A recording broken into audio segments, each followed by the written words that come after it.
Təcrübəli proqramları olur, təqaüd proqramları olur, ümumiyyətlə əlavə imkanlar olur. Sən maraqlanmısanmı, iştirak edirsənmi hazırda hər hansı birində? Mən hal-hazırda 2 təcrübədə olmuşam və biri hal-hazırda davam Hı hı. edir. İlki belə deyək, catering şirkətində keyfiyyətə nəzarət mütəxəssisi olaraq biz təcrübədə idik. Bunu da bizə universitet vermişdi bu imkanı. Hansı ki, həmin şirkətin nümayəndələri gəldi, Hı bizimlə hı. görüş təşkil etdi və daha sonra tələbələr müəyyən belə deyək, müsahibə mərhələlərindən keçdi və bu təcrübəyə qəbul oldular.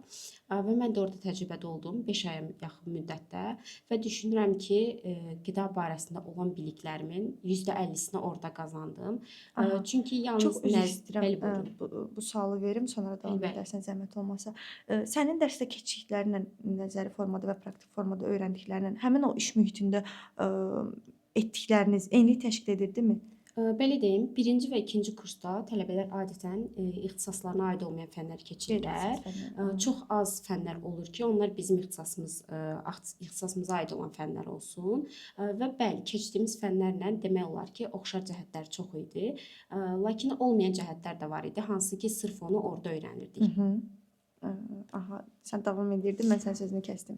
Bəli, deməli, təcrübə proqramında 5 aya yaxın müddətdə olduq və mən bütün demək olar ki, biliklərimin %50-sini orada qazandım. Çünki necə deyərlər, yalnız oxumaqla deyil, müəyyən qədər gözlə görməliyik və biz onu praktik olaraq müşahidə etməliyik ki, Hı. o bilik bizdə daha yaxşı formalaşsın. Və mən orada olduqdan sonra artıq gördüm ki, qida sahəsi çox maraqlı bir sahədir və bu sahə üzrə mən getmək istəyirəm. Və onu düşünürəm ki, tələbələr açıqcası təhsil alarkən təcrübə proqramlarında iştirak etməlidirlər. Həmçinin onlar belə deyək, təcrübəsi olmuş olur və görürlər ki, onlar o ixtisasda, o işdə nə qədər özlərini xoşbəxt hiss eləyəcəklər. Çünki biri var, misal üçün 4 il sonra ilk dəfə iş həyatına gedirlər və görürlər ki, axı onların sevmədiyi bir ixtisas imiş və tutaq ki, onlar master seçimlərini də buna uyğun eləyiblər. Amma artıq təcrübədə olduqda görürlər ki, bu ixtisasda bu tələbələr nəyi sevir, nəyi sevmir və nə dərəcədə o mühitə uyğunlaşa bilirlər. Eee, Sənin bəs, belə deyək, bu təcrübə və təqaüd proqramından əlavə hər hansı bir sosial fəaliyyətin varmı və ümumiyyətlə sizin universitetdə, mən bilirəm ki, tələbə gənclər təşkilatı var və Bəli. digər klublar var. Tövsiyə edərsənmi abituriyentlər və tələbələr eləcə də, bu klublara qoşulsunlar? Sən özün hər hansısa bir kluba qoşulmusanmı? Bu kimi nə kimi fürsətlər, belə deyək, səndə yaradıb?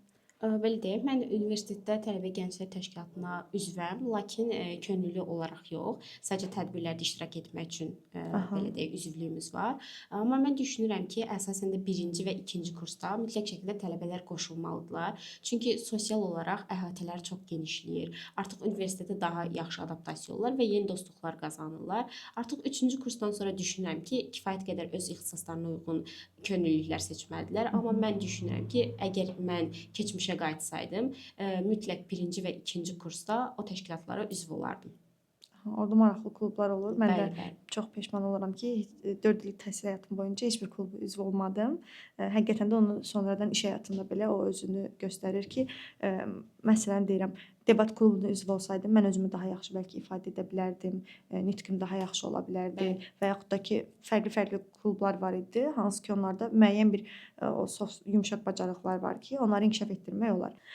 Şəfaq, qida mühəndisliyi sahəsində tam olaraq hansı işlər görülür? Deməli, qida sahəsi bayaq da dediyimiz kimi çox geniş bir sahə olduğundan düşünürəm ki, bu sahədə iş imkanları çoxdur.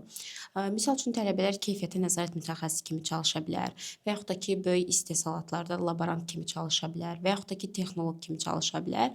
Eyni zamanda müxtəlif dövlət qurumları var. O qurumlarda da çalışa bilərlər.